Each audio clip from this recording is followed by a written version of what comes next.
Hey world, welcome back to the RC Air Experience episode 15. We made a mistake on the last one, but we are confirmed we're on episode 15. Thanks for joining us. And we've got a great guest today, Dag the Aviator.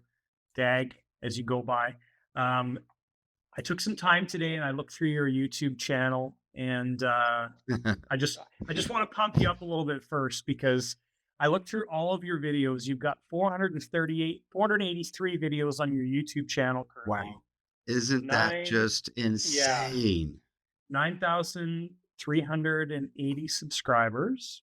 Yep. And your oldest video is 15 years old. So you've been posting to YouTube for a long Wow. time. Wow. Yeah. And what's interesting is I've always kind of did what I thought would help people instead of what I thought would get me views. Because, I don't think I've ever had a clickbait video out of that 400 where, I was just trying to get somebody to come thinking, there was some big disaster and all it was me building an airplane. Yeah, of course. So. Yeah, no, it's very cool going through your videos. I mean, you've got lots of different content as far as type of content as well, too. I mean, going back from day one, there's that bike you were working on, and then you get into some airplane stuff and kind of meander to some Lego videos about a year ago, and then more airplane stuff. It's pretty cool to see all the stuff you've worked on. So, welcome. Thank you. No, I'm super excited to be here. Thank you. Yeah, awesome. and I also am. I'm a fan, and I've been watching your stuff for a couple of years now, and I comment on your Facebook posts and stuff like that once in a while. I appreciate what you do. The stuff like you were saying that you do it more for teaching people. Yep. I appreciate that stuff that you do for the community because you do put out some really cool content. What was there? You did a whole layout, right? Not too long ago, maybe a year ago, with the servos. Yep. And the voltage and that stuff. And you took that had to take you a lot of time to put all that together, right? I mean, it really did. And what's amazing about trying to produce content where I'm testing something and be able to show it is my intent was to get a receiver to brown out. And I just kept adding on and adding on. And it got to the point that I was pulling it down to like 2.9 volts and it was still working.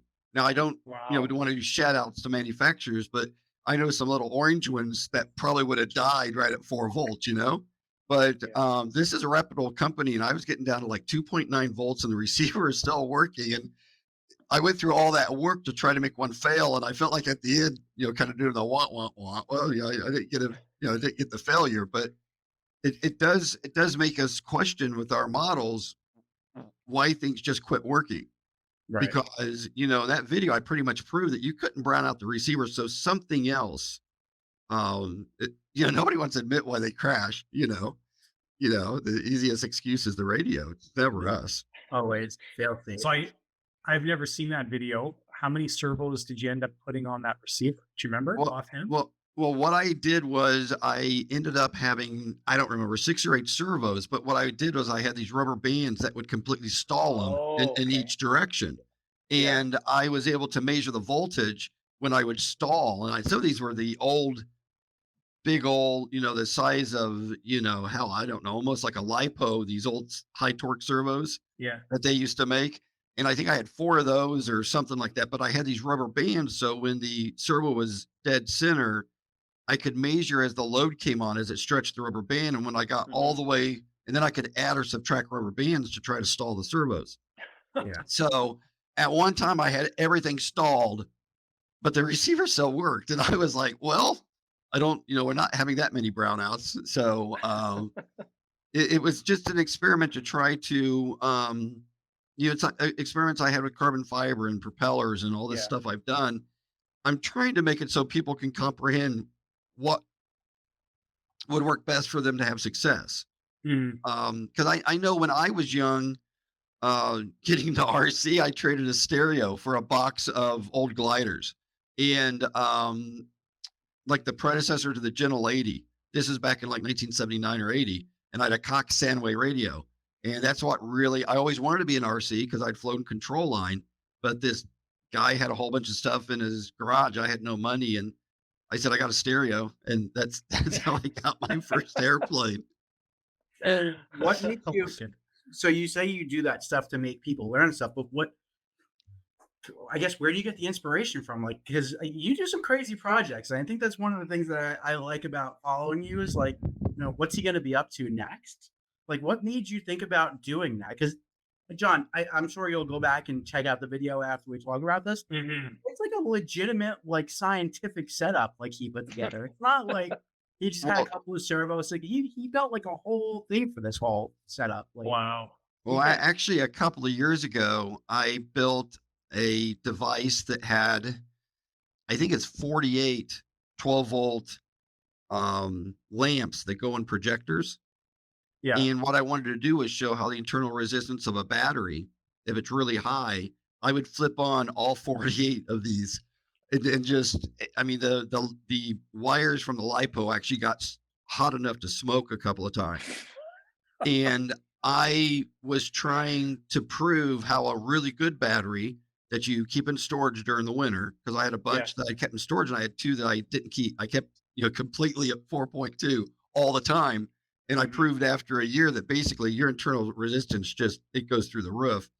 And basically you can't pull the power out of the battery fast when you don't when your internal resistance really high. It's like imagine a 55-gallon drum with like an 8-inch pipe.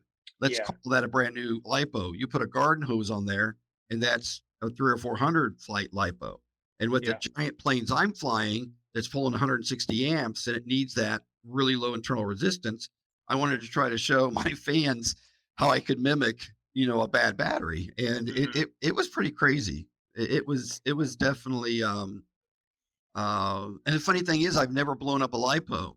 I blew an A123 into orbit one time because I charged it wrong. And I thought that was really funny because we're all scared of blowing up lipos. Yeah. And with everything I've ever done, it was an A123 that I blew it wrong side out. When it was done, it was actually wrong side out. Good. it is. Well, that's a great explanation of the drum thing for internal resistance. That's a great way to put it because I understand it better now. So thank you for that. Well, there was a young man a couple of years ago reached out to me because he had built, I think it was an F4 Phantom, and he was having a really hard time understanding why he could, check his voltage and everything worked. And he Mm. wanted to use his friend's batteries. And when he used his friend's batteries, his jet was like twice as fast. And he's like, what was going on there? So we checked the internal resistance of his batteries. They were like in the 40s, which means they're just Yeah. basically trash. And I told him, I said, look, how many times have you flown these batteries? He goes, oh, not too much, like 400 flights. And I'm like, my MSL1, the only time I ever had an all-field landing in it was completely because of internal resistance. I had batteries I'd really taken care of, and when I took off, it went into the low voltage, and I cycled the throttle, and I was able to land the airplane. And a really good friend of mine, Berger, said, "How old are your batteries?" And this is just shows you how naive I was to lipos. And this was Mhm. like 12 years ago. I said, "Oh, I've only got like 325 or 330," and he looked at me and he said, with the amperage you're pulling, that's insane. These batteries last this long. And when we threw those on the thing, they were like in the 50s was the internal Yeah. resistance. These batteries, Wow. I wouldn't even use in a glider. So So what are you yeah, using to test internal resistance? my believe it or not, my 13 or 14-year-old, what are they called? i3 chargers, or I can't remember what they're called. But you can go through, and this is crazy. You got to remember like 15 button sequences. Yeah. And then when you hold it, it will actually check the internal resistance and it tells me what each cell is. And now to be really nerdy, I went to Amazon and bought a internal resistance meter that just you have probes you can put on each cell and check it individually. Right. I was Just going to to ask that. Can you yeah, do that with like what are those like a multimeter? Can you test it? well, if it's designed for measuring resistance, which mine was, it will work. But the reason I did it was to make sure that my other meters that was telling me what my internal resistance were actually correct. Mhm. So it was just me being paranoid because, um, and I should do a video on it, but I have some batteries that I religiously never left any charge in them more than 24 hours and always brought them down to storage. And those batteries still 3 years in have internal resistance in the 2 to 3s. So it, Wow. it it just blows my mind. Now there's about 100 flights on those batteries. It's not like 2 or 300 flights, but it's really interesting. How do I say it? I always want to learn this like I'm an amateur or I'm like that backyard crazy scientist. I don't have any schooling that taught me about lipos. You've Yeah. got Google, which is dangerous because, I've seen so many articles about, oh, you cannot do parallel charging. You can't do parallel chargings. Everything I did for my big airplanes, because, I had two, what was it? 10S2P. So I had 10 series and then another two of those made up the parallels. I had 4 packs each time I needed to go flying. So I just parallel charged those, and I did that for 12 years and never had a fire. And this guy who, kind of reached out to me and said, you're crazy and all this stuff. I asked him, I said, are your batteries anywhere near balanced when you've done this in the past? Because keep in mind, the moment you plug all those batteries into like that forfer, or whatever you want to call it, not a twofer, but a forfer, you're directly putting those batteries into parallel. So if one battery's got a half charge and the other one's down to 3.7, they're Right. going to try to equalize pretty quick. Right. And that can be really hard on batteries and wires and stuff. So I think a lot of these people that are blowing things up are just not understand practically how to do it. And Yeah. it's one reason I try to create my YouTube is so that people can see that if you can do it as dumb as I do it sometimes and not blow the place up, this isn't rocket science, but I almost, you still yeah, need to understand some basics. I almost learned that the hard way in the beginning of my journey with lipos and FPV quadcopters, where I had a battery and I was charging on my kitchen counter, and just by happens, I touched the battery and it felt a little warm, and Yeah. I took it off of the charger, and it had a dead cell in it, and I didn't know, right? Because I just Yep. took them and put them on the charger. I never checked the cells before charging it. A lot of people do that. I see Yep. people at the field all the time just grab a battery and they'll just throw it on the charger. And if like you were just talking about with the cells not being equal and stuff, you try to charge a battery that's got a dead cell or a bad cell in it, it can cause you a fire. It can cause a problem. And that exact thing is what got me into making sure I parallel. I mean, well, keep in mind there's balance charging than parallel. Right. And I literally, unless I'm just being really in a hurry, I always balance charge just to catch that dead cell. Right. And that exact same thing happened to me because I got really lazy. I'd balance charge, on a Monday at the field, and by Friday, I was like, okay, I'll get them all back in balance. And I would just plug it in and just shove the power in at 2C, and I'd go fly. So I grabbed the battery, and what was really interesting to me is the battery felt warm, but right down the middle was ice cold. And I was like, what's going on with this cell here? Is it completely dead? I thought just that cell would get Oh, hot. And it was the opposite. This dead cell somehow was letting the power come in the first 3 cells and then was like just causing all kinds of resistance or something. So, and that battery was a failed video because I every time I got a bad battery like that, I have a big board with a nail in it, and I want to fire my camera up, and I want to fire the nail through the lipo to show people how many amps are really living in that lipo, even though we think it's kind of dead. Yeah. But it had great blue and green flames. I mean, it was really beautiful, and I'm sure it was killing the ozone. But the thing is that my camera wasn't running. So it was a complete failed YouTube video. I was just so mad. I almost wanted to go destroy a good battery just so I could finish the video. That's funny. It's funny. question that I had my Hyperion charger does internal resistance. I've never really paid attention to it, but I'm assuming when you get a brand new lipo, it's probably close to zero. Is that correct? Basically all I see is ones and sometimes all ones and a two. I don't know if Yeah. I've seen a zero. Because it's gonna have Um, some resistance. it's gonna, and I'm not, I'm not an electrical engineer. I mean, Yeah. I could lie and say I am, but I'm not. But the thing is that I'm trying to think. Every time I buy a battery, the first thing I do is check internal resistance, just see if they sent me maybe a bad pack. Yeah. Which That's very smart. rarely happens nowadays. But I know a guy that again almost burned down his garage because he bought a brand new battery, didn't balance charge it, plugged it in. He came out and he could actually said it smelled just like he had heat shrink the wrap on the battery. That was a Oh, smell in his garage. He went over and he couldn't even touch the battery and he unplugged it. And my if I gosh. remember right, he grabbed those like pokers from your fireplace and took it out in his driveway, let it Yeah. cool down out in his driveway. Um, It can happen a lot more frequently than people think, right? Because some of these batteries, are sitting around. Some of them could be, especially if they're like having a sale in batteries and they're moving out some of their older batteries that have been Yep. sitting around, right? It takes time for the batteries to get from where they're made over a year and they're on a shipping container in hot and cold weather. I mean, so yeah, you that's a good thing that you should do is check before you start charging a brand new battery because you could get a Yeah, bad for sure. battery. Well, and the strange thing for me, is in the 13 or 14 years I've been flying electrics, I have never had, and I should knock on wood, but I have never had. Well, first of all, I don't think I've ever left lipos unattended because I either have a TV, watching a movie or something. Very rarely do I ever charge my lipos at home. I always charge them at the field. Mhm. And but I always wonder when I see these stories of fires and things burning down, I wonder if those are one of those batteries that were bad and nobody knew it was bad, or they didn't have their. I mean, nowadays it's hard to set up a charger wrong because the charger will beep and drive you Yeah. nuts, saying, "Look, I don't have the right configuration." I do have a really good friend. I'm not going to say his name here, but I mean, he sends planes into the ground at like 100 mile an hour and then charges that battery up and keeps flying it.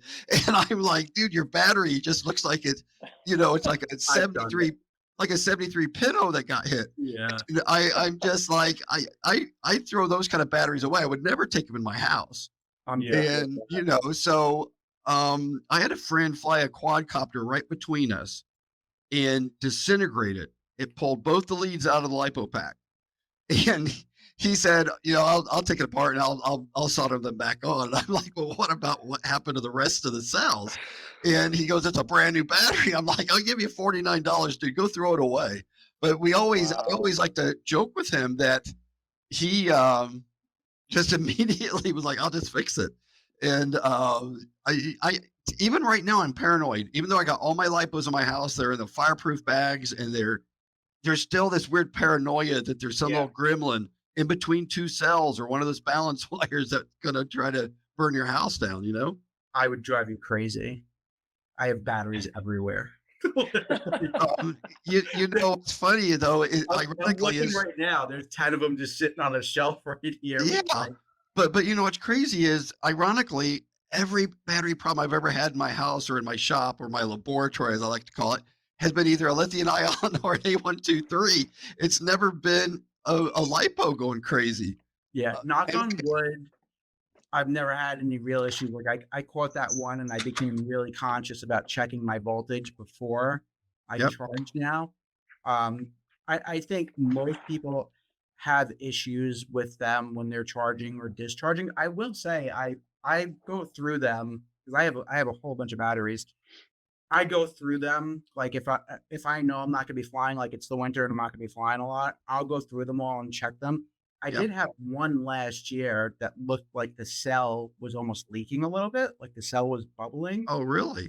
Mm. Yeah, yeah, it was an older, I believe a tattoo battery, 4S, and it looked like the bottom of one of the cells, maybe it could have been one of those batteries that was in a crash because I have those that have been Yep. in those types of crashes.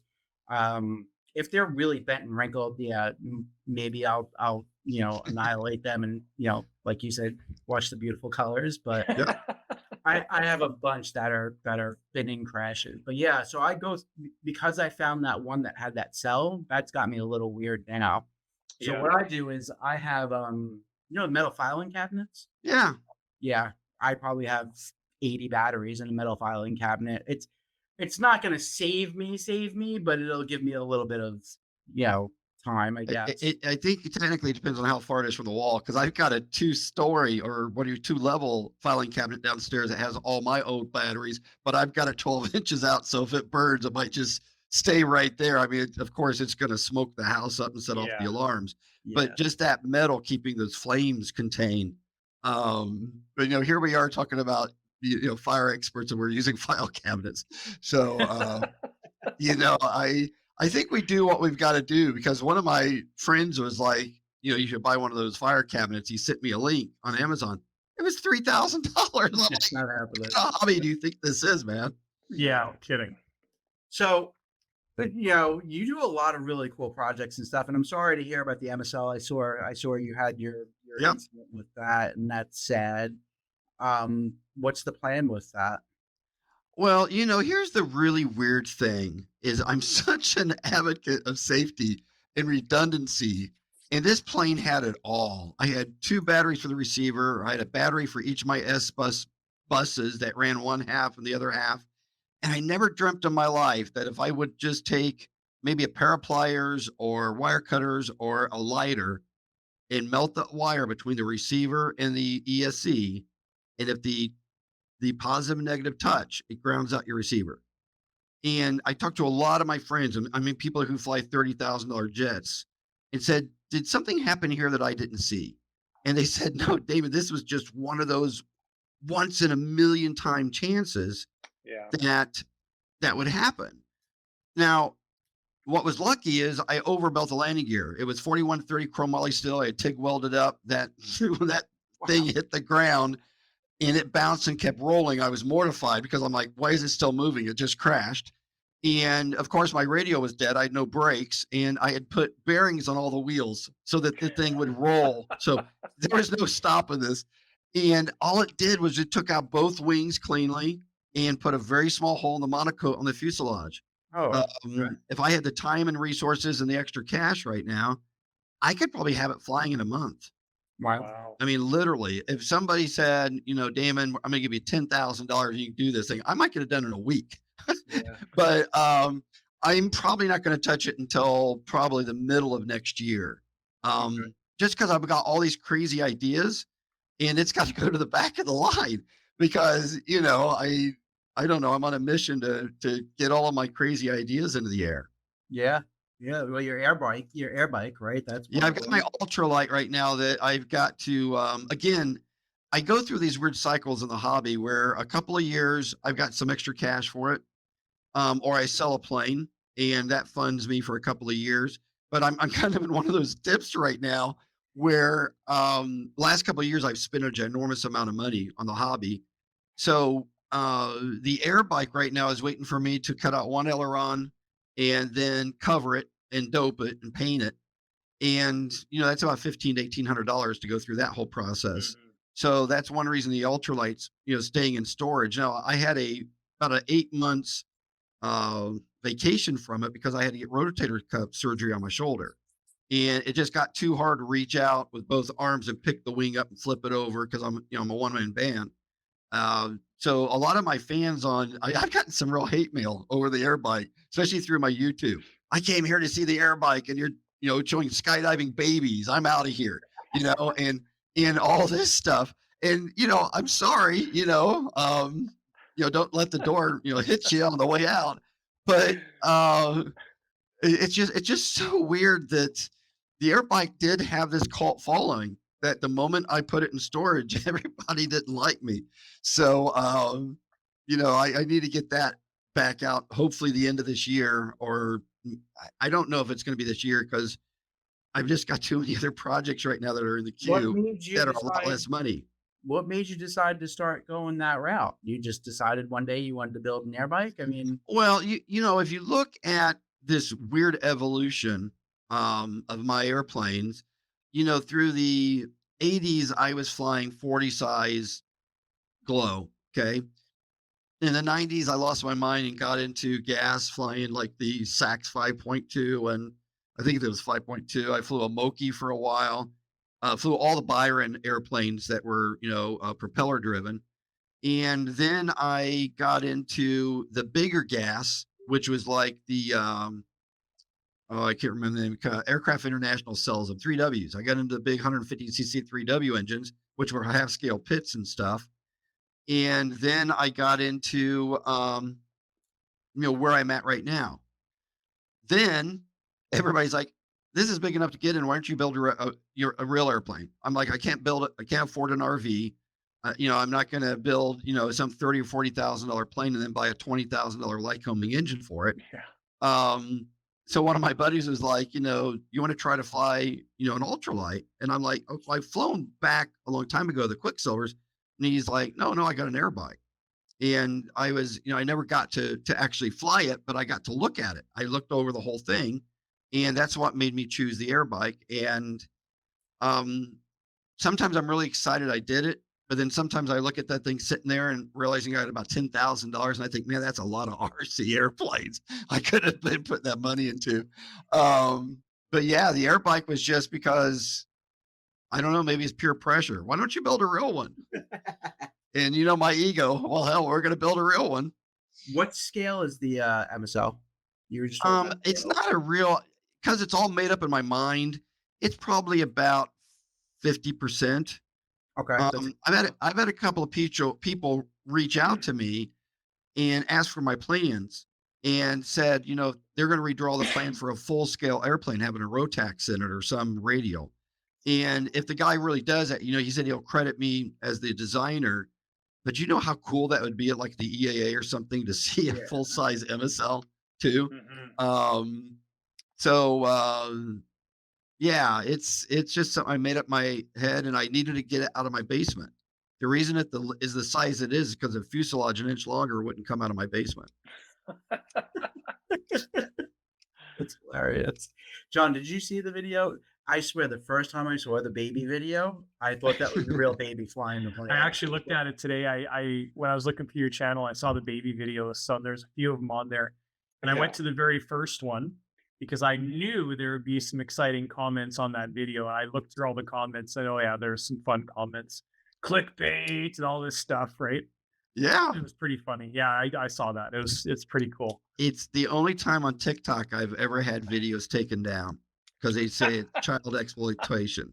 Oh Are my you gosh. serious? Yes, I've actually got one or two through by calling it robotic baby, and Yeah. people realize, okay, it's not real, or at least in China, they realize it's not real. Yeah. But if I don't put anything up there, I get this warning, you're showing or exploiting children or something. And I'm just like, whatever.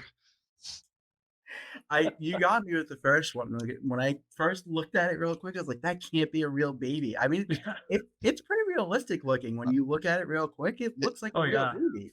I typed on I typed into Google realistic baby or something. And of course that popped up on Amazon and it was so ugly. I was like, I got to get that. That's my perfect baby.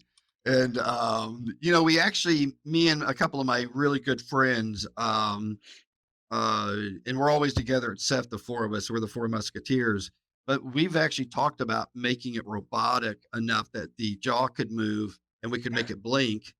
And by using a servo in the middle of the head, pull the nose in like it's, kind of, doing the Yeah. Chucky look.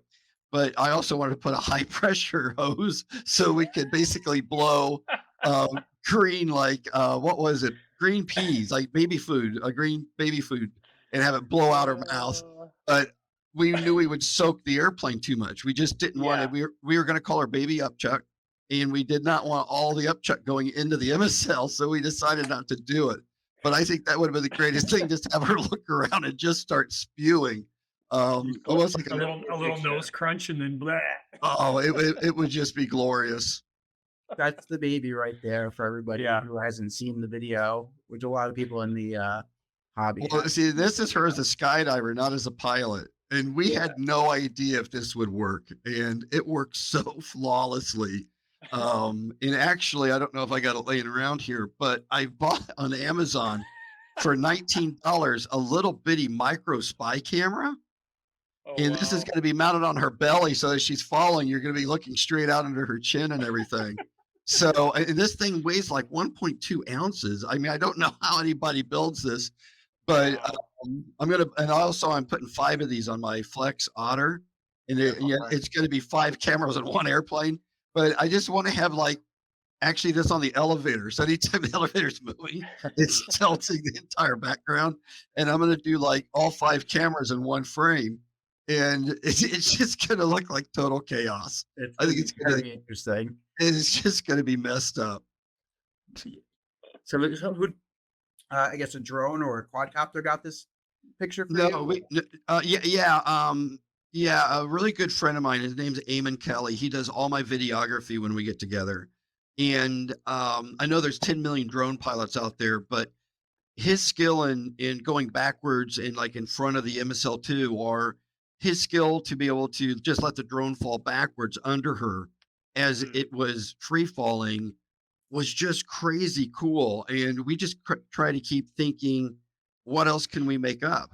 Right. And we're starting to run out of ideas. So I bought these little cameras because one of these could go on her foot. Yeah. So you see the whole deployment through the camera off her foot when she's in free fall. So, um, it's just, I don't know. There's that little bit of craziness in me that just wants people to look at things and go, wait a minute, what the hell's going on there? Like how many I like it. how many views did you end up getting on the first airplane baby Yeah, video? not a lot, not a lot. I Really? mean, yeah, you know, here's what's really weird about my YouTube channel, and I'm sure it's got to do with the algorithms, but I have this really small kind of cult following, and it's just not a whole bunch of people that are just joining because they saw one thing I like. They're truly asking me questions. Sometimes I get emails from people. Right. Um, and now the greedy side of me that wants to have more money for my airplanes would love to have a million followers and all that stuff. And believe me, all of us would love to have that kind of extra income just because we're posting stupid stuff on the Absolutely. internet. But on the other side, what kind of is weird is that my YouTube channel materialized into a whole bunch of makers and hobbyists that are really here to just hang out, I think. Yeah. Yeah. Um, Now, all I need is one crazy video to go viral. And I I'd would be, have thought it would have been the baby. I would have thought the baby flying the airplane. I don't know. I really, I did too. But Maybe because of the whole child thing, maybe it got like shadow banned or something like that. Because the only thing I can think of is that it was either the thumbnail was so stupid, nobody wanted to click on it, or it just didn't get in front of the right crowd. right, Because I've had people send me private messages saying that do you realize how much you're dumbing down America? And and I always respond like, man, thanks, that's my goal, man. That's my whole goal. I really appreciate.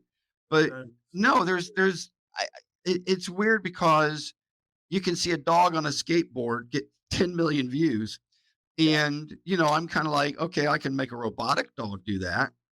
Can I at least get 400 views? No, YouTube's just got a weird algorithm. I'm not sure what it is with some stuff, but if I do get one to go viral, I don't know if that's going to be. I mean, it'll be great for greed. I'd love to have a lot of money, but I also wonder how many Karens and Darrens are going to come out of the woodwork. Basically just creating carnage. yeah. Well, you got some heat on the baby video, right? You had Oh Karen yeah, yeah. Yeah, I had one that actually posted flat out and got into this big argument, and I think YouTube flagged it because all of a sudden I couldn't find it. But the person's like, I'm calling the state police and all of this stuff, and where are you from? And I said Kansas, but I'm really from Indiana. So you know, um, I just want to make people smile. I just want to make people laugh, and I want people to learn. I mean, that's Yeah. really all I'm about. Yeah, that's evident in some of the stuff that you're posting. So you sent me some pictures here. Um, I'll just go through the ones that you sent.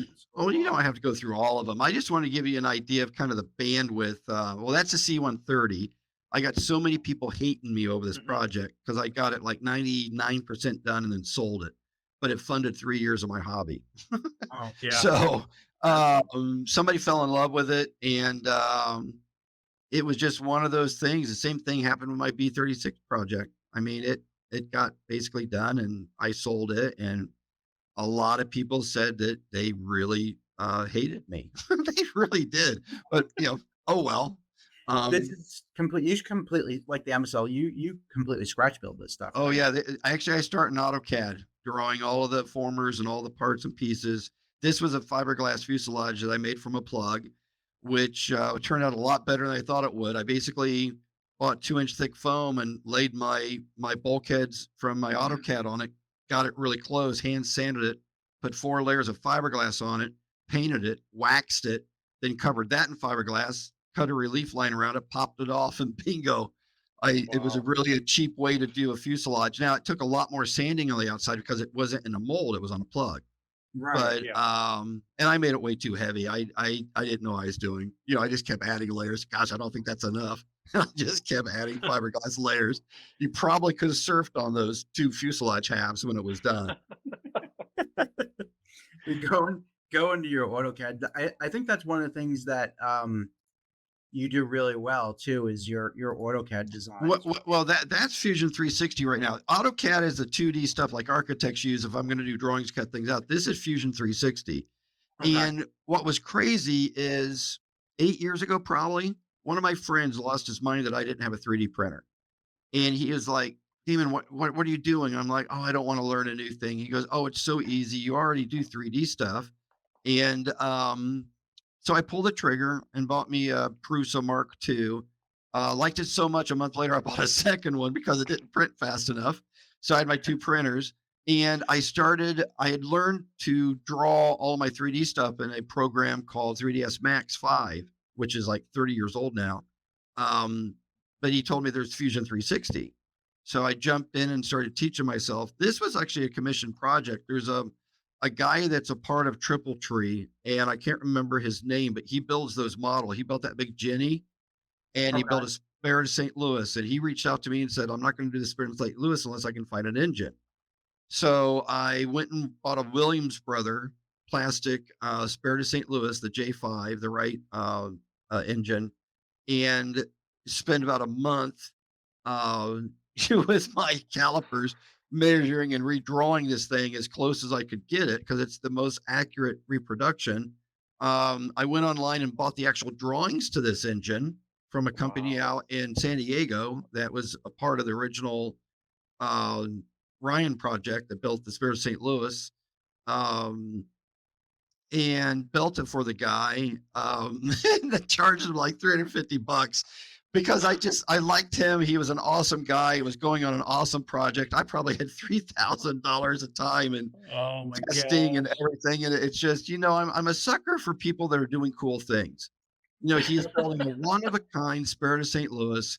Nobody could get him an engine. And I just want I to be have a a part of, question. I I have just a, want to be a part of the project. I have a great question. I know you have a daughter. Are you married? Do you have a Mhm. wife? Absolutely. We have to get her on the Wives of RC. I can only imagine the Oh, stories. here's Could you imagine the stories? Because I mean, you That's a do lot some of years of crazy stories. stuff. You um just go on a tangent. well, what's really weird, guys, is my son. So I have a son and a daughter. Okay. Son was from wife 1.0, wife's daughter's from wife 2.0. And I always joke 1.0 had a bad hard drive, but the new one's got a solid state, so it's never going to go bad. Um, but the interesting thing is my son fell in love with drums. And they were so loud, you could hear them in every piece of this house. So I reached out to a friend of mine that's an acoustician. Said, "How do I build a sound chamber in my house?" And he's like, "How much money are you willing to spend?" I said, "Just tell me how much, what's going to take." So my son and I carried 76 sheets of 4x8 half-inch drywall to my basement. I built the ceiling that was hung off rubber pads, put up all that drywall. Took us about a month to build it. He could literally play, and I didn't have to turn the TV up any. You could barely hear the low frequency because, the concrete of the house. But he grew up, moved out, and guess what? That became my shop. I can drill, weld, I can blow things up down there, and nobody hears me in Oh, the house. cool. So my wife can be sleeping in until 11 on a Sunday, and I'm down there, with my metal cutting saw or my grinder, But and that's what I'm talking about, right? she doesn't hear a thing. This is what I'm Wow. talking about. The essence of you just being like, "Hey, honey, I'm gonna go out and buy all kinds of Oh, sound stuff. look, I'm just gonna do my like." uh, I do crazy stuff, and my wife's probably at the point where she wants to hang me now. I could only imagine. well, see, I'm super lucky. I got one of those. Long story short, when I met my wife, she was an executive for a bank, and I was just that theater guy, a rigging, lighting guy, working in the entertainment industry. That was just kind of like just the guy following his dreams. Mhm. We have our daughter, and she wants to be a stay-at-home mom, and I'm like, holy crap, you're the sugar mama. I wasn't the moneymaker here, so I had to figure out how to go out and make a bunch of money, and luckily, I was able to support the family. But the cool thing is I think that she's always loved the fact that I've got my own little weird personality and my hobby, and plus I can fix anything in this house that's not plumbing. I hate plumbing. I won't touch it. But I've got my own welders. I can fix things. I got neighbors that have me fix their lawnmowers and stuff. I mean, I'm MacGyver. And, Right. but yeah, there's probably all kinds of stories. I'm trying to think of anything I've ever really blown up in here. I had a big table collapse one time downstairs, shook the entire house. I mean, my son was trying to move this thing, and she yells down the stairs, "Are you guys okay?" And we're like, "Yeah, we're fine." Um, Funny. but no, it would be funny because um, she'd probably have the craziest stories about how many times I have to go get my trailer out of storage because I live in a vinyl village where the homeowners association is like 1943, and we Oh, can't park anything in this neighborhood. So uh, every time I go over to get it, I usually say, "Hey, will you go over and help me get the trailer?" And she's like, "Sure." And I probably frustrate her because then I tell her to be quiet. She doesn't know how to tell me how to back up a trailer. So it's my fault for even inviting her. But yeah, there could be probably wow. some funny stories there. Yep, that's the B36 of my daughter a long time ago. That thing's huge. Yeah. Yeah, it had a 257-inch long wing and was 168.5 inches long.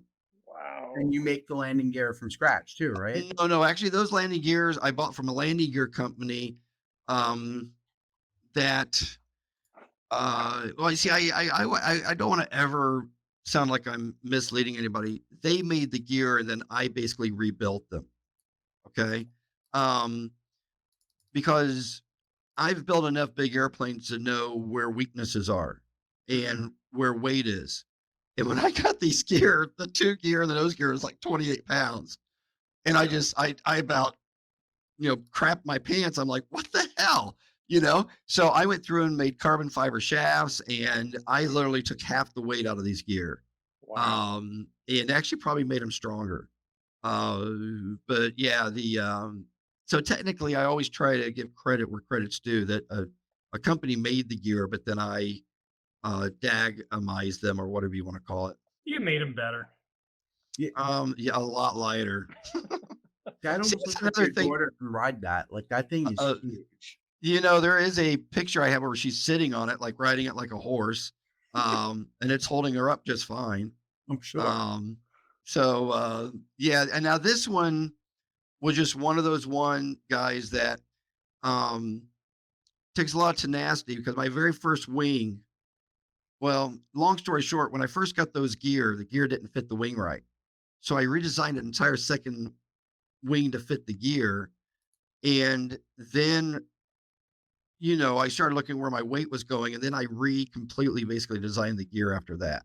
Mhm. So there was a level in me when I was getting it really close to being done that was frustrated, but I was broke at the same time because Yeah. it had 6 hacker engines, 6 Jetty speed controllers. It had 58 servos in it. Wow. Well, just the Bombay doors took 8, 50, how many? 58 servos totally Jesus. Oh my in total. gosh. But those 2 Bombay doors right there took 8. Yeah. That's a 4 lot of for the front, wiring. 4 for the back. Oh yeah, there was 3 pounds of wire in this thing. And my target was to be about 92 pounds. At that time, the AMA had only let you go up to 800. I mean, up to 100, and now it's 125. Now, kind of top secretly speaking, if this airplane was ever going to be built again, there'd be a boatload of 3D printed parts in this thing Mhm. Yeah. just for simplicity. And when I think of how much technology changed in 13 years, my understanding of carbon fiber now, one of my dreams was always to build an airplane like this big that weighed like 10 pounds because it was nothing but one big like carbon fiber balloon Yeah. Yeah. with a whole bunch of little like 20 size end runners. Um, We were talking about that the last episode, or no, a couple episodes ago. Have you seen Rami RC and Tyler yeah, Perry? yeah, absolutely. Looking at that plane, you would think it's a couple 100 pounds because it's huge, but it's light, right? It's all carbon fiber and foam. Yep, it is. And see, that's one of the things though, like with the MSL too. I wanted to build that airplane totally out of balsa wood. and I ended up having to use some reinforced with carbon fiber, very thin plywood for the firewall. But that airplane there, and that configuration right there weighed 58 pounds. It ended up being 61 once I detailed Mm. everything out on it. But that airplane right there, the wing loading was only like in the cube wing loading. It was only like a half. I can't remember it. It was just one like digit from being a glider, Wow. and and I'm not knocking anybody, but there's a guy that had a kit he was trying to sell at one of the fly-ins. And when I just picked up the box, I thought, there's no way I'm buying this pig.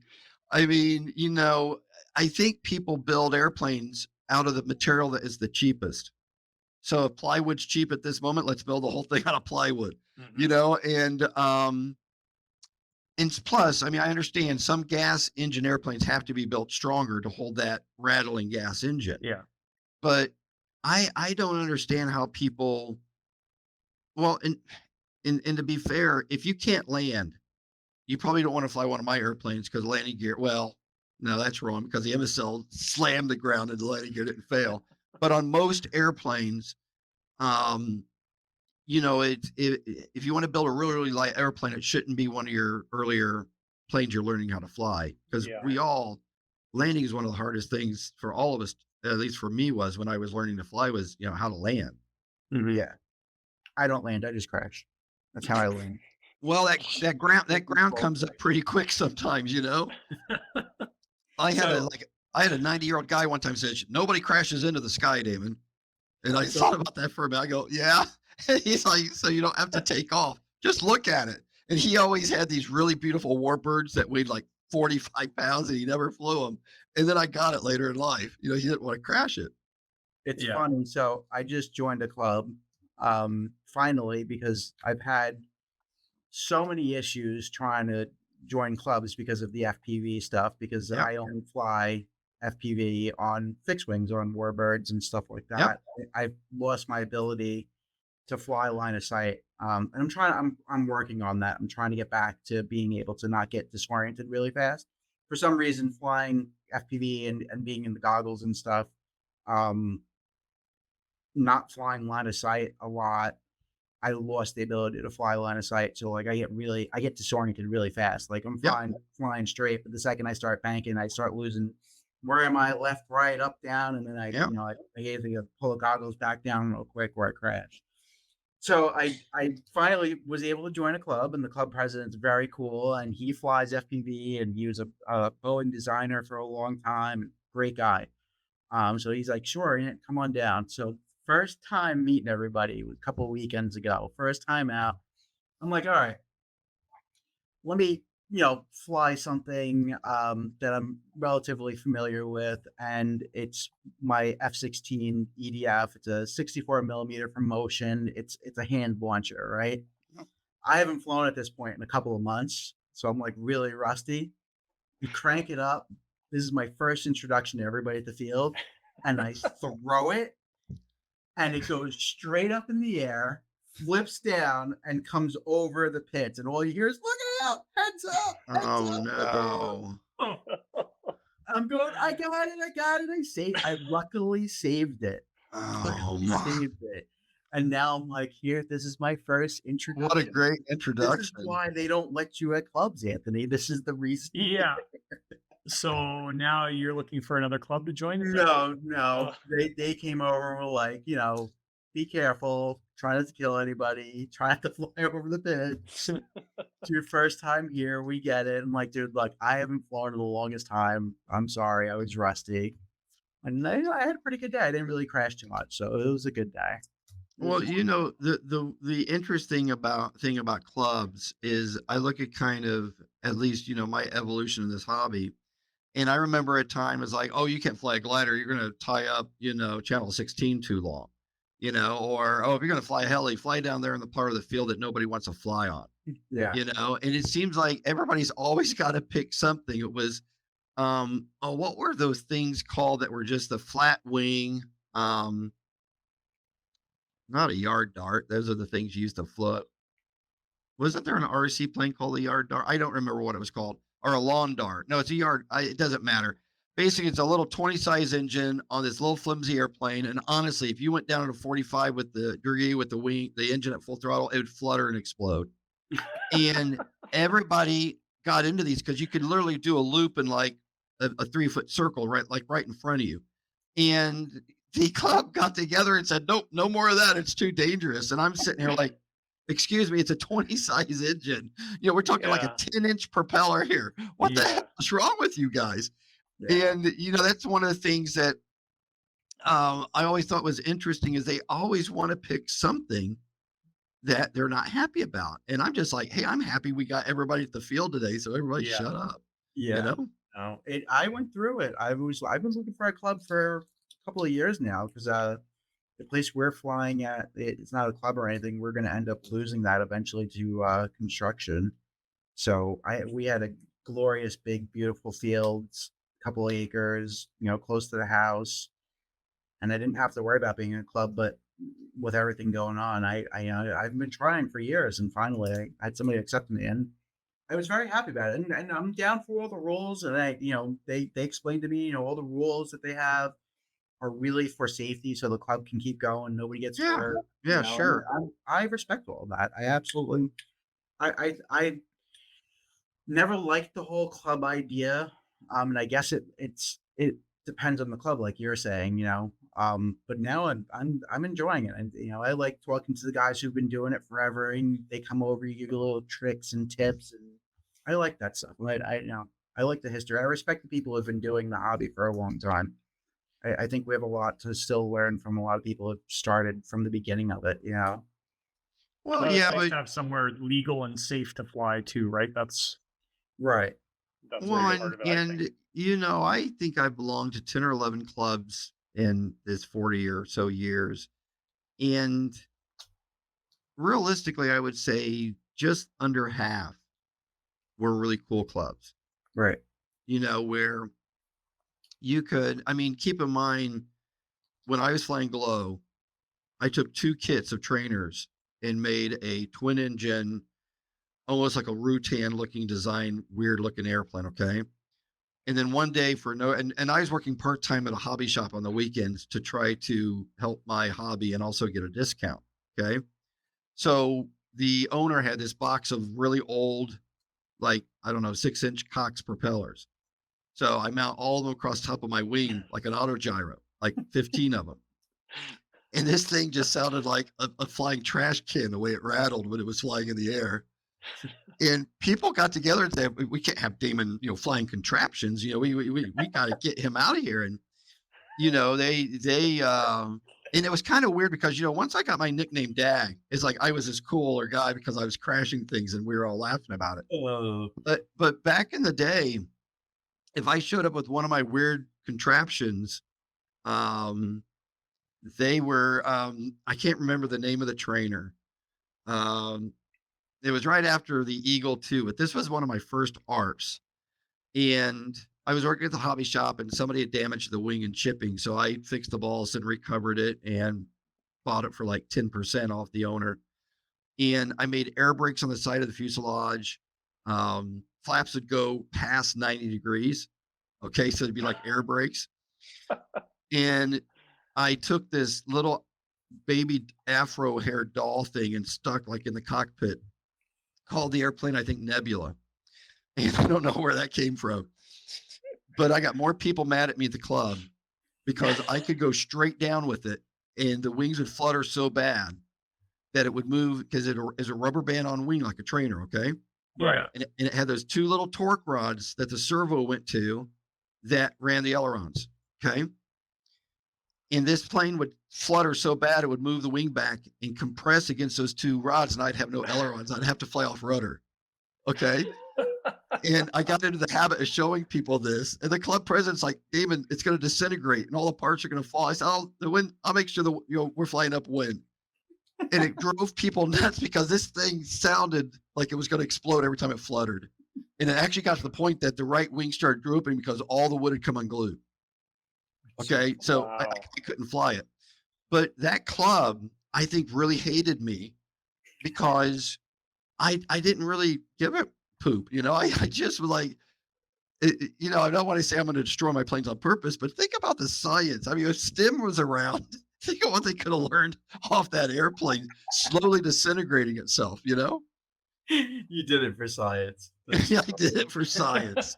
I will say that after my first full day of flying, the next flight, like I noticed before I pulled my goggles down, people were kind of like hiding under tents and like by Yep. trees and stuff when I went to launch. But then I did a couple of flights where I took off and landed FPV and everything went smoothly. So by the end of the day, everybody was really confident and comfortable with me there. But yeah, the first couple of flights, it was not a great first impression. I gotta say, like, not a great. See, first I've flown FPV twice, and both times was on a Flex Cessna 170 that had that camera with it. When I moved my head, it would move the camera. Right. Okay. And I thought that was so fascinating. And my mind exploded because I thought what it would be like to put it in like one of my rocket planes or put it in something. I always imagine dropping a rocket plane from like 300 feet, being FPV, firing, the 4 rocket engines, go straight up, make sure we don't exceed 400 feet, do a split S, and bring it around and basically aim for a mark like the shuttle does to make sure you maintain your airspeed. Right. And then just hold about, I don't know, 5 degrees nose attitude until it slows down and lands. And I was talking to my buddies about doing that, and it might be something we do at CEF next year. But I'm working on a rocket plane right now that used to be an old multiplex twister, and it's got 2 D engines in it and 2 C engines in it. And I've got the electronics that I'm going to flick. The one flick will be 2 chambers, and the other one will be the other 2, and we'll see what happens to this thing. But I really want that so bad to be FPV because I don't know if you saw the video where we dropped a little chuck glider from the airplane. Yeah, I did. Okay. The first flight of that plane was as white that came from Amazon. And here we are, the 3 of us, basically idiots. My friend Berger's flying the Cessna. I'm going to fly the glider. My friend Emmy's flying the drone. And I said, okay, drop it. He goes, release, release, release, just like they do when they're dropping an X-15. And I can't see it because it's a cloudy day. I look up and I'm like, I don't see it. And he's like, and the FPV guy's like, no, it's flying. And I'm like, I don't see it. So I start doing loops, and all of a sudden you can see just a little blurb. And I just kept doing until I got it low enough I could see it. So we immediately ran into Americus, Georgia, because we were at CEF. Went to Walmart, and I found that orange and green paint that you mark on the grass, like for utilities. Yeah. Painted 1 ring orange and 1 green, and then we could see it. But if that would have been FPV, that would have been cool, that glider. Oh yeah. 'Cause, Yeah, absolutely. I would have been flying it through my goggles. Yeah. But I did actually buy the little DJI Mini 2 or whatever you call it. So that was my first owning a drone, even though it's nothing like the fast ones. It's just something for this boomer to enjoy, Right. And you can get some cool footage of your planes and stuff like that. Yep. So you're working on the Airbike. What planes are you currently working on right now? Do you have any projects going?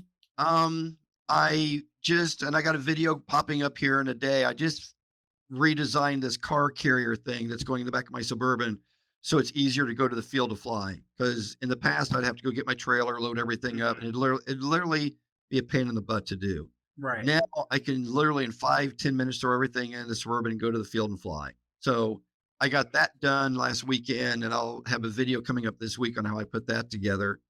As far as aircraft's concerned, I have the most bizarre idea, and I think it's going to actually happen. Is the MSL-1 was 197-inch, very vintage airplane held together with aircraft cable. Okay. Did you send me a picture of the MSL one? You might have it where I'm holding the wingtip as I'm taxiing it. Because it had no tail wheel. I had to guide it where I was going. That's not the MSL one. Hold on, I'll But present it's screen.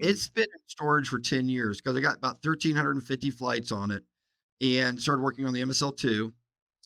Yep, that's it. Actually, that was it back. You can go back. That was my MSL-1. Yeah, that's it. That's not this picture I So was talking about. you just the MSL series you created, they're not real planes, right?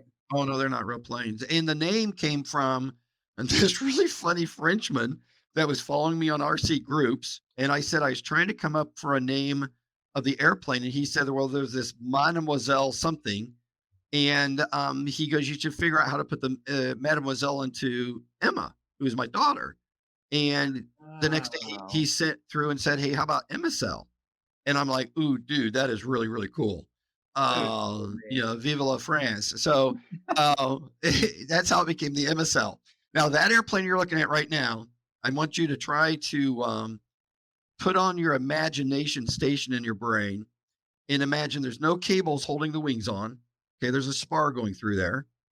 The whole airplane sits about a foot closer to the ground with four little wheels on it's still going to be a tail dragger, four wheels on the left, four on the right. Imagine two engines on each wing and it becoming a weird German bomber that had a wingspan of 900 feet in real life. And it was going to be the last attempt by Germany to fly a bomber directly to Washington, D.C. and bomb it. And Hitler was going to be the pilot himself. So I'm designing this really messed up World War II bomber that this thing, hopefully by next CEF, you won't even recognize this airplane, but I'm using the wings, the fuselage. I'm not using the tail. I'm not using the wheel, the landing gears.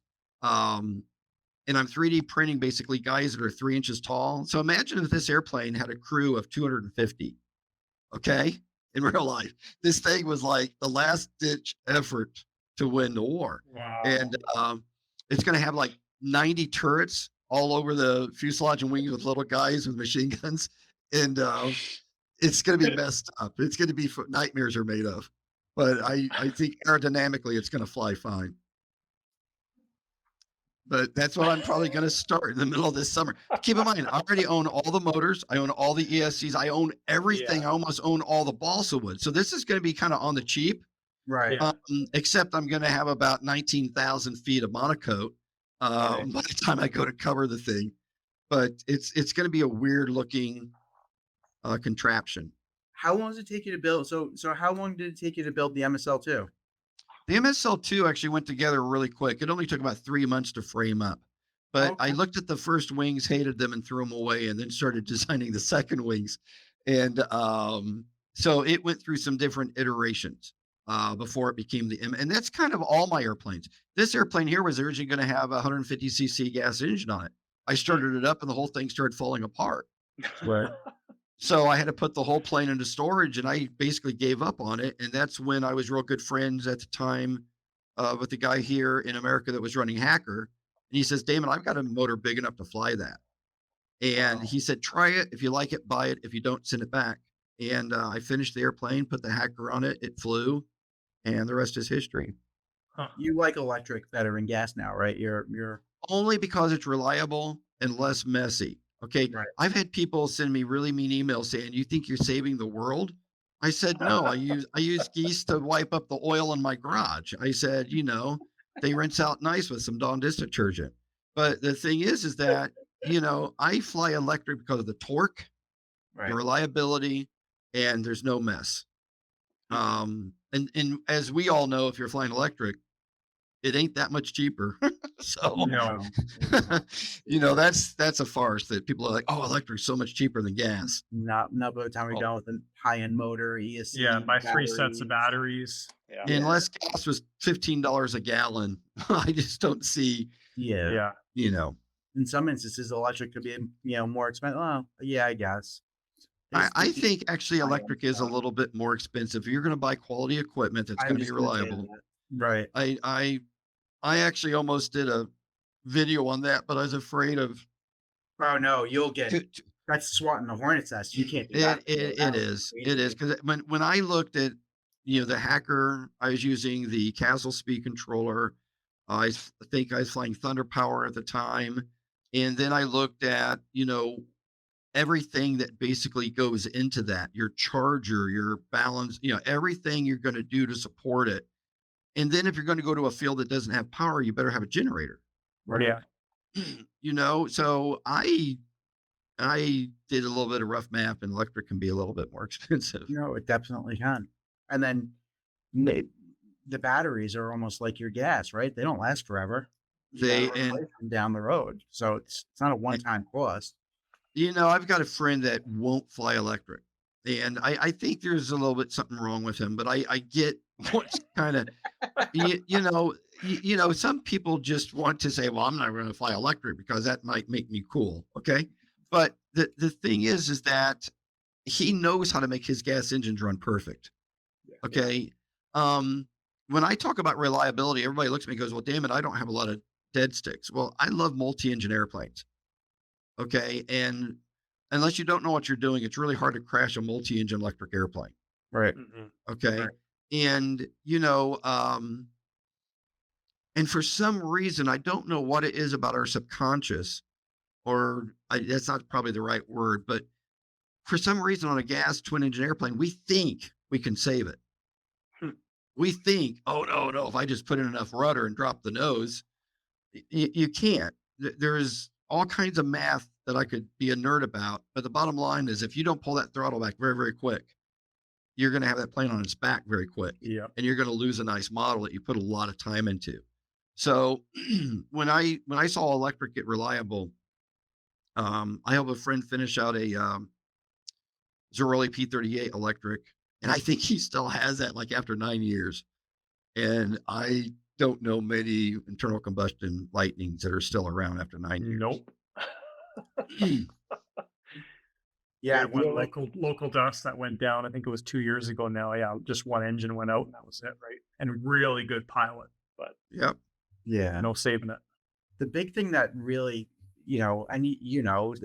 what made electric so much better for the airplanes and stuff was it was the lipos, the brushless motors, everything got so much better and more reliable. It's just And the simplicity of it.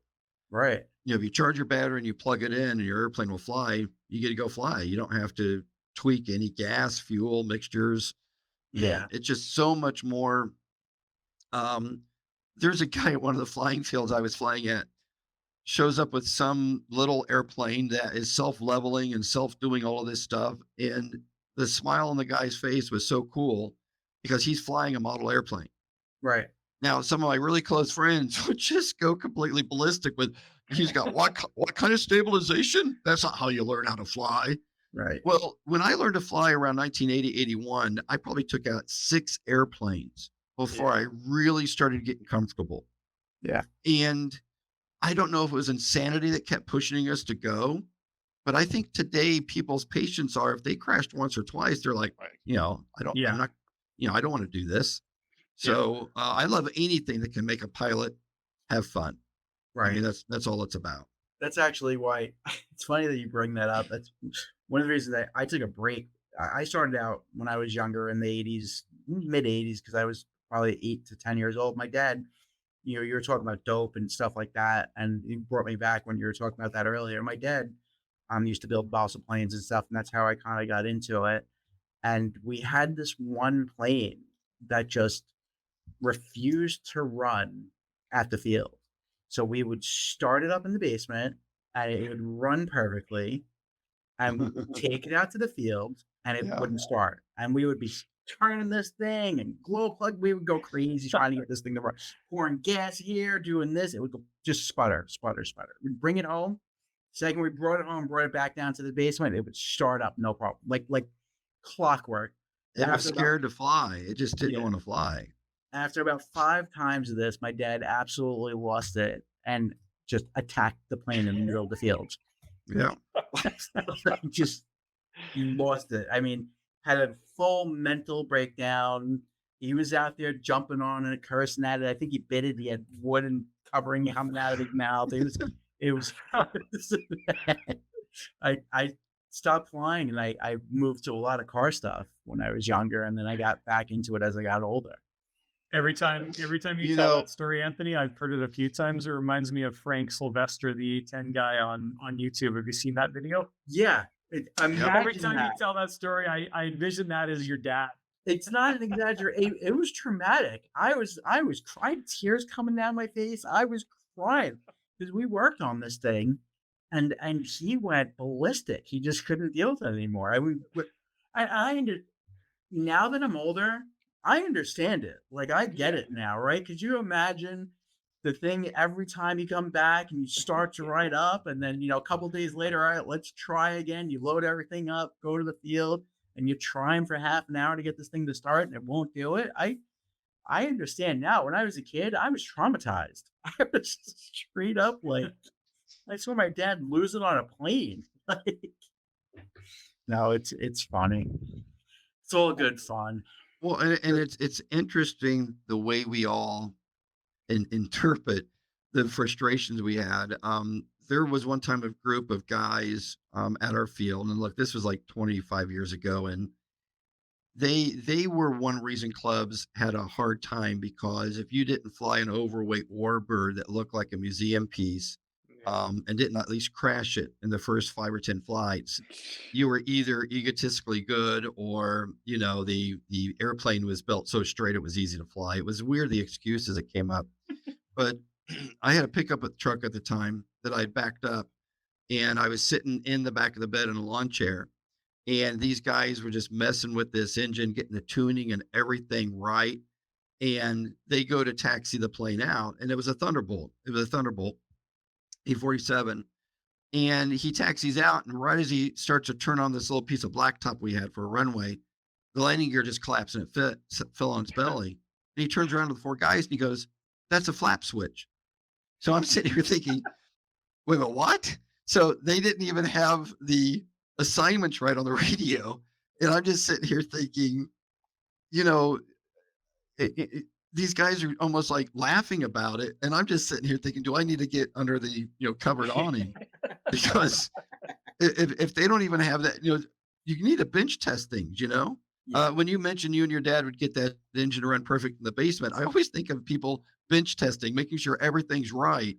And sometimes you come to the field and everybody's looking around the plane, they're excited, and the guy's sitting down there, plugging in the last of the wires and stuff. And I'm like, I don't think this thing's been tested. So, it's I did one time, I'm only about an hour from the headquarters of the Academy of Model Aeronautics and that big layout they have.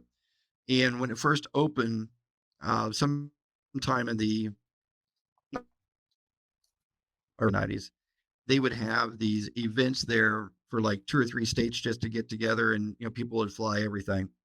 And there was a guy there that had a Pitts, and he takes off, rolls it knife edge, and starts to do this beautiful knife edge 360. And right as he comes back around to here, he gets disoriented and just cartwheels it, and pieces actually go into the crowd.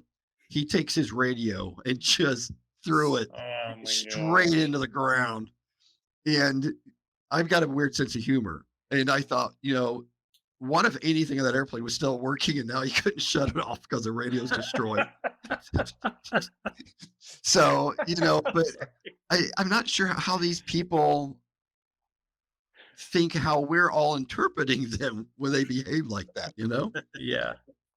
Yeah, it's funny. All right. I think we're at about an hour and 15 minutes. I think we're gonna wrap up here. Damon, your Patreon. You have a Patreon for your channel, right? And I think one of the things you do with that is you share your Yeah, build. yeah. Basically, everything I've ever designed, I put on my Patreon, and it's Dag the Aviator. Right. The interesting thing is that I have 3 levels of joining it. I call it the navigator, the FO, which is the first officer, or the captain. Navigator is a $5. The first officer is like 8, and then the captain is like 14. But they all get you the exact same content. So if you're on a budget and you just can't afford it, join at 5. If you Right. think what I'm doing is okay, join at 8. If you think I'm an absolute rock star and these tens of thousands of hours of designs are worth it, pay the 14. I've had people join for 1 month and say, "Sorry, I just don't have the budget, but thanks very much." And then they stop the membership, and I'm cool with that. Right. I just wanted to charge because at one time I offered all this free, and people were Mhm. starting to redistribute my CAD drawings as their own. So I started doing really, if you zoom way, way, way in on certain parts, you might see a Bart Simpson head. or something on there in my drawing, and that way I would know by looking at my drawings that it was my drawing. Yeah. But no, Patreon has all my 3D engines, all my weird 3D things I make just for my shop, all my CAD drawings. There are some Fusion 360, there's some step files. I tell my members, if you want a file of one of my designs, let me know what it is. If it's a step file or if it's a SolidWorks file, whatever, I'll do it and I'll post it on there. Yeah, I think that's pretty cool that you do that. That was one I Mhm. think that stood out is, you giving away your designs and stuff for the Patreon. So I think that's an awesome benefit. So Yeah, no, I just kind of look at it that it's cool when somebody builds the stuff that you've designed, right, right, and by just putting it all out there virtually very close to free, um, is really a cool thing because yeah, I don't know how much I love to go to like GrabCAD, and there's so many free 3D models on GrabCAD that I can just go there and grab something I need and modify it for a project I'm working on. So, it's a really cool community as long as you're kind of, moving it forward. right. Hopefully everybody else does too. Yeah. Yeah. No, I agree. Um, so yeah, so I guess we're gonna wrap up. Thank you for being on. Yeah. Um, Thank you. so This was a blast.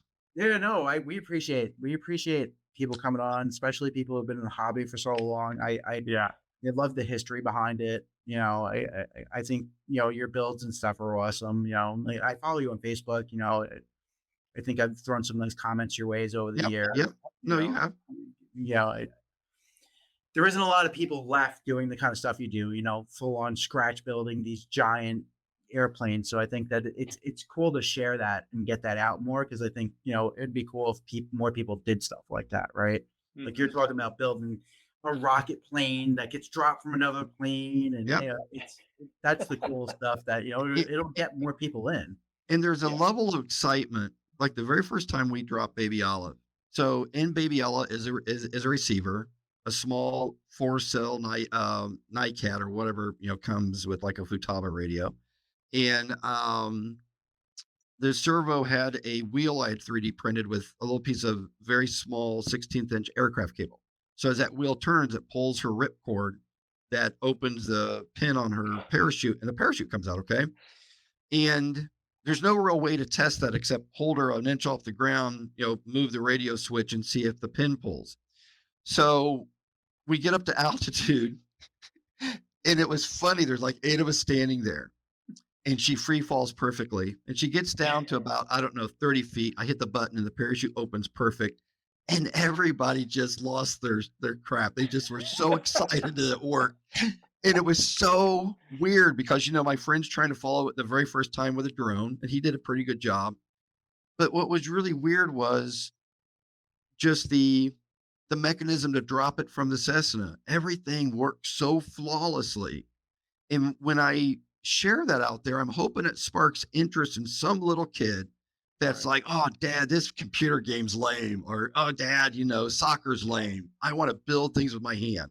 Right. And to make the robotic baby work as flawlessly, so far, she's never augured in, knock on wood. And I think she's got like 29 jumps right now. And, and, Wow. and the weird thing is that, I made the parachute. I sewed it myself off getting, silk from Amazon and just threw it together literally in a month. And this hobby is a place where we get to explore just about anything we can make up. Right. Okay. And that's one reason I got my YouTube. One reason I on Patreon I put up all of her 3D printed parts. Um, it's just a crazy cool hobby, as you guys know. I'm just hoping that watching this will be some dad and like 10-year-old kid, and the Yeah. dad's like, "Dad, what the heck's this 3D? I mean, this robotic baby." And then they got to go out and search for my robotic baby, and they're like, "Oh, Dad, I got to do that," And I think that would be really really cool. Yeah. No, the robotic baby is freaking awesome. Yeah, I'm Wouldn't telling you, that be having a wouldn't that be a great STEM program where, it 50 really kids are would. building robotic babies? You really would. You had me on the first one. You had me full. Just hold on 1 second. Ugh.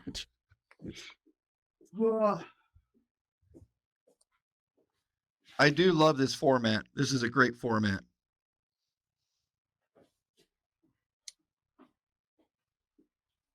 What are you searching for, Anthony?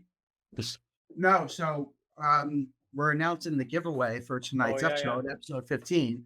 So I am giving away what Damon was talking about, the little gyro airplane. want to go to the three screen? Oh yeah, you're right. My bad.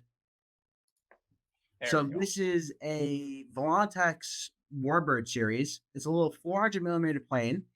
Comes with the remote battery charger. It's a gyro plane, right? So it's almost like E-Flight's UMX series, very comparable to E-Flight's UMX series. So I have these I have the Corsair, I have a Spitfire, I have BF 109s. So we're going to give away one of these.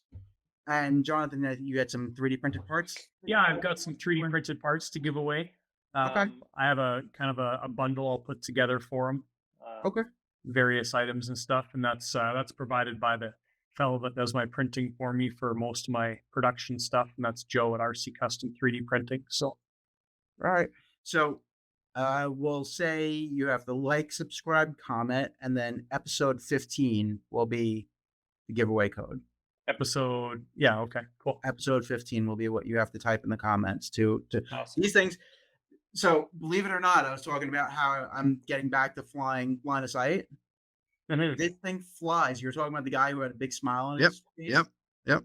I literally took my son to the fields, and I have to shoot a video for this for the channel and the store and everything. And I was flying this thing line of sight. And what's cool about this is it's got a gyro in it, and you can fly it completely manual without the gyro, and it's a lot of fun. And what I would do was, if I started to get into trouble, I would flip the gyro and I'd be able to get the plane back. Now, this tiny little plane's helping me get back to flying line of sight. And Very that's cool. what is so cool. Right. I mean, I just love the fact that we have just that type of technology. Actually, when I was at CEF, and I won't go too far into this, but there was a guy there who's an expert at big helicopters. But he had this little bitty helicopter he had picked up for my friend, and it has, you take it off and you can hit inverted and it will flip itself inverted and stay there on its own. You hit the button again and it comes back, and it's almost impossible to crash. And I think of the first time I flew my T-Rex 600 with a hula hoop on it, and I'm just dragging it all over the place. And I'm like, why wasn't I born 20 years later? I mean, but that's the really cool thing, Anthony, is that we're getting to the point that if you've ever want to be in this hobby and just fly something and steer it around, we're there. And I think that's so exciting. And it's really cool you're giving one away. I had a smile. I had a smile on my face playing with that. It's a tiny little plane, and my son had a blast with it. That's really cool. And I could hand it to him. He's only 8 years old. I could hand it to him and kind of hover over him, right? If he got in trouble, I'd help him out a little bit. But you flip it to, it's got beginner, advanced, and expert, I think, are the 3 switches. And in beginner mode, he was able to keep it in the air, and he doesn't really fly a lot, and he was having, and I had a smile on my face. I was having a blast with this tiny little plane. It's got 2 batteries, so we killed the first battery. It kind of made the crash, so it's got like this little safety feature on the front where if you nose it in, the prop just kind of pops off, and you just put the prop back in place.